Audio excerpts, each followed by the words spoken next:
Namo Buddhaya.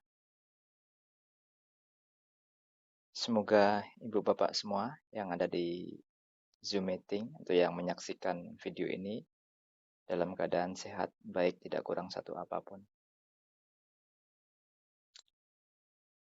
Pada kesempatan ini saya ingin menyampaikan beberapa hal yang berhubungan dengan Bhante Dewadatta. Sering kita mendengar stigma buruk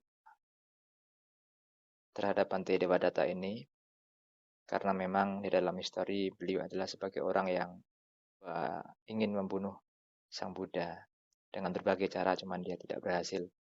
Bahkan beliau adalah satu-satunya orang yang menyebabkan darah Buddha keluar dari tubuhnya, dan itu merupakan hal yang sangat fatal di dalam pemahaman Buddhis. Tapi perlu kita ketahui bahwa ibarat seperti kayak sebuah koin, yaitu memiliki dua sisi yang berbeda, tentu tidak sama antara sisi yang satu dengan sisi yang lainnya. Maka untuk itu kita harus bisa melihat secara utuh, secara gamblang. Nah, ini ada hubungannya dengan sati sampajanya. Sati diartikan sebagai perhatian, sedangkan sampajanya diartikan sebagai perhatian yang jelas atau pengertian yang jelas. Nah, sehubungan dengan hal ini saya akan menyampaikan yang berhubungan dengan segala sesuatu kita harus melihat dengan jelas, maka kita tidak akan mudah terkecoh oleh hal yang hanya separuh disampaikan atau separuh ditunjukkan. Demikian pula dengan seperti koin yang hanya ditunjukkan satu sisi, padahal koin pada umumnya memiliki dua sisi yang berbeda. Maka untuk itu kita harus bisa melihat jelas, melihat dengan gamblang. Ketika segala sesuatu kita sudah mampu melihat dengan jelas, dengan gamblang, maka pandangan kita, pikiran kita tidak akan mudah tersamarkan oleh apapun, tidak mudah dibohongi oleh apapun. Itu mutlak menjadi hak kita, menjadi hak Anda, menjadi hak Anda semua untuk memiliki pandangan yang jelas atau pengertian yang benar-benar gamblang, yang benar-benar jelas. Nah, saya tidak ingin membahas Bhante Dewadatta berhubungan dengan sesuatu keburukan beliau, tetapi saya lebih ingin membahas beliau dari sisi yang lebih baik. Ya. Saat hari-hari terakhir, saat beliau ingin menjumpai Sang Buddha karena rasa penyesalan beliau, saat beliau menepakkan kakinya di tanah, maka seketika beliau tertelan oleh bumi, tertelan oleh tanah. Dan di saat tubuh beliau terbenam separuh, beliau di situ memiliki rasa penyesalan yang begitu mendalam, yang tidak hanya sekedar menyesal pura-pura, tapi menyesal sungguhan. Dan di situ beliau juga menyadari betapa pentingnya perlindungan terhadap Buddha, Dhamma, dan Sangha. Dan kalimat ini tidak jarang kita dengar di saat kita membaca parita, di saat kita meminta tuntunan sila, di hari uposatha, ataupun di hari-hari minggu puja bakti di wihara maupun citya, yaitu dengan menyatakan Budang Saranang Gacchami, Dhammang Saranang Gacchami, Sanghang Saranang Gacchami. Ibu bapak yang berbahagia, ini hanyalah kalimat yang sangat simpel. Ya, bahkan anak-anak yang berumur 6 tahun, umur 8 tahun pun sangat fasih, sangat bisa menghafalkan 3 kalimat tersebut. Tetapi belum tentu juga bagi orang yang sudah berumur 40-80 mampu memahami ketiga kalimat tersebut. Itu yang menarik di situ. Mengapa demikian? Karena ketika seseorang sudah mampu memahami 3 kalimat tersebut, saya pastikan beliau adalah seorang sutapanya. Beliau adalah seorang yang akan kembali lagi ke dunia ini paling banyak hanya 7 kali. Ini orang-orang di luar sana maka akan dengan mudah mengejudge agama Buddha bahwa agama Buddha itu penyembah berhala sehingga dia tidak memiliki surga gitu ya. Maka untuk itu, ayo ke sini saja kamu dengan menyebut nama A atau nama B atau menyebut kalimat lain, bahwa kamu juga bisa mendapatkan surga. Demikian pula di dalam agama Buddha, surga itu sangat mudah sekali. Dengan menyatakan Budang, Dhammang, Sanghang, Saranang Gacchami, kita akan bisa mendapatkan surga. Bahkan seperti kayak yang dikisahkan di dalam Damika. Damika adalah seorang penangkap ikan atau pekerjaannya adalah mungkin kalau sekarang adalah seorang nelayan gitu ya. Saat di zaman-zaman Sang Buddha, beliau pada awalnya tidak memiliki keyakinan kepada Sang Buddha, cuman Sang Buddha ini melihat bahwa pekerjaan dari seorang damika ini tidaklah murni, tidaklah bagus. Tapi ketika saya apa namanya ya, memutus rantai apa namanya, mata pencahariannya, sedangkan dia tidak memiliki keahlian lain, maka juga sama halnya saya menyengsarakan orang lain. Maka untuk itu yang dilakukan Sang Buddha apa? Yaitu memberikan 3 pelindungan untuk mengucapkan setiap malam sehingga Damika benar-benar memahami inti daripada kalimat itu sehingga beliau juga bisa terlahir dalam surga Tawatimsa.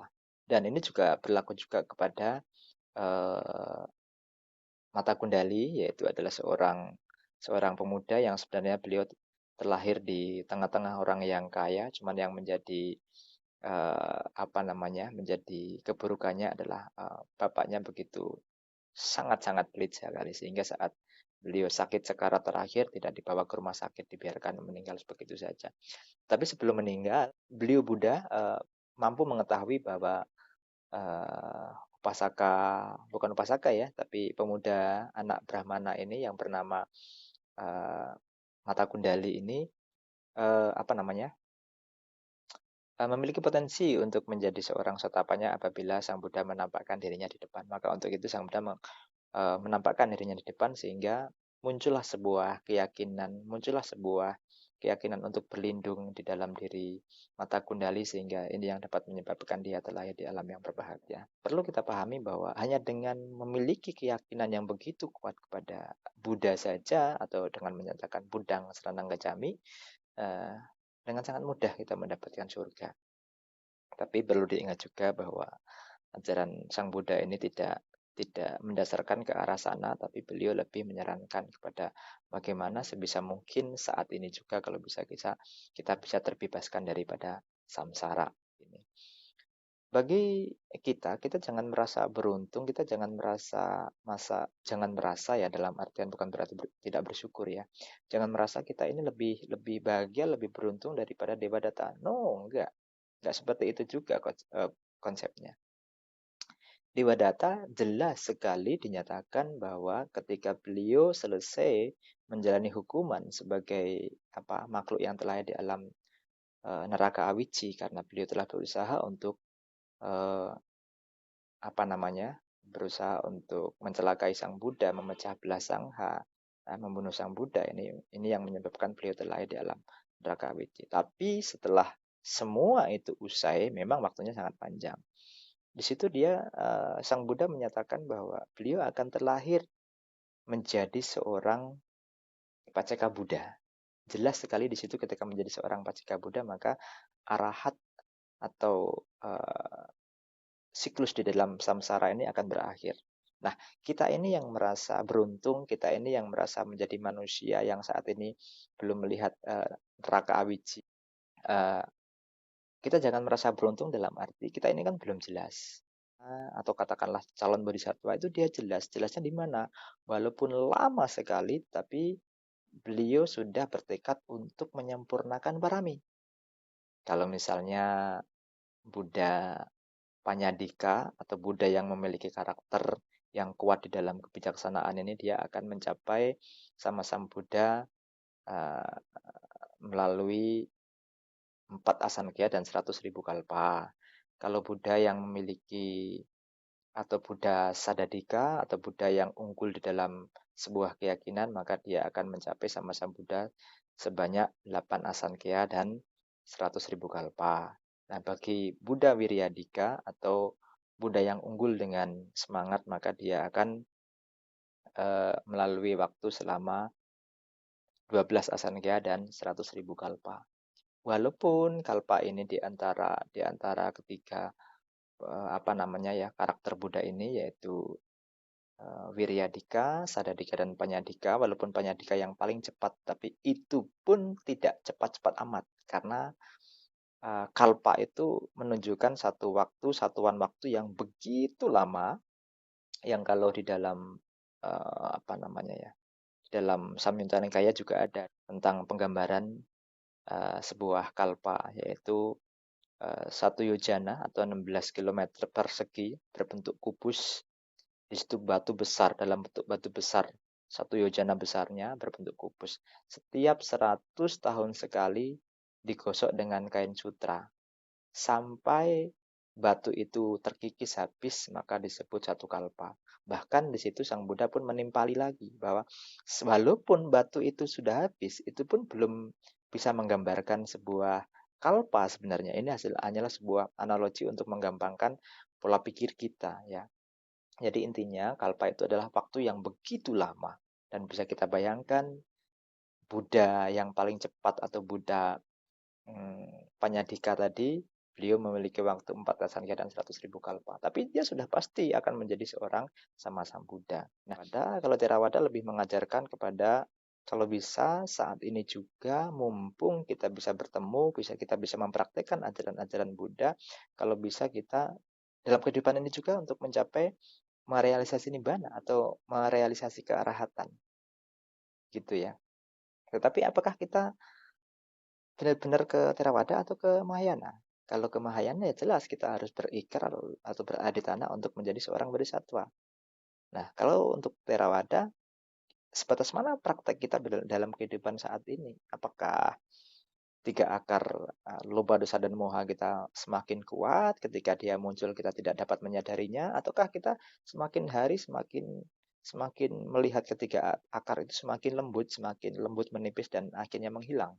Nah, ini tentu diri kita sendiri yang tahu. Jadi kita tidak usah bertanya kepada A si B si C untuk mengkonfirmasi tentang spiritual kita. Kita cukup tahu dengan kualitas batin kita sendiri. Kita cukup bisa bercermin dan meraba sebatas mana spiritual kita berkembang, gitu ya. Jadi Dewadatta sudah pasti akan menjadi seorang Paceka Buddha. Kemudian kalau kita memilih jalur Mahayana juga sudah akan pasti walaupun itu lama. Sedangkan kalau kita mau memilih jalur Theravada ya sebatas mana teori dan praktek kita pada kehidupan saat ini. Nah, minimalnya kalau kalau saya menyarankan sih paling enggak ya kita saat ini harusnya bisa menjadi seorang sotapanya paling enggak ya. Itu kalau kita mau ke arah Theravada. Nah, ini tergantung daripada ibu bapak ini sudah menentukan kejelasan daripada spiritualnya atau masih mengambang atau masih mencari-cari saya harus kemana. Bahkan yang lebih ironis lagi, ada yang orang tuanya Buddhis, Romo lagi sedari lahir gitu ya. Dan dia juga sebagai umat Buddha, Buddhis dari lahir, tapi saat mengalami sebuah perubahan dan kebetulan dia tidak mendalami dhamma begitu dalam sehingga dia ketemu pacar, ketemu kondisi, ketemu keadaan yang memaksa atau menggoyahkan imannya sehingga dia berpindah keyakinan. Nah, ini bagi saya ini adalah sangat sangat miris sekali dan sangat sangat rugi sekali kita saat ini sudah bisa ketemu Buddha, dapat mempraktekkan ajarannya, bisa mempelajari Tripitaka ya.